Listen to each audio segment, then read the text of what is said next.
తాంబూలంలో ముందు ఆరోగ్యం ఉంది, తత్వం కూడా ఉంది.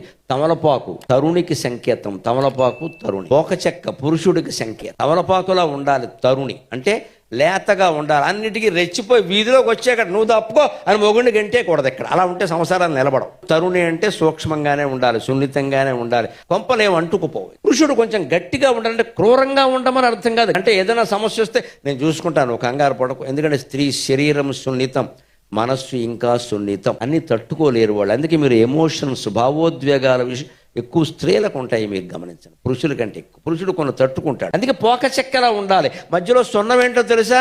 ఘాటు ఘాటు సమస్యలు వస్తూ ఉంటాయి. మగపిల్లలతోటి ఆడపిల్లలతోటి సమస్యలు వస్తాయి. ఆ సున్నమే ఘాటు. సున్నం ఎలా ఉంటుంది?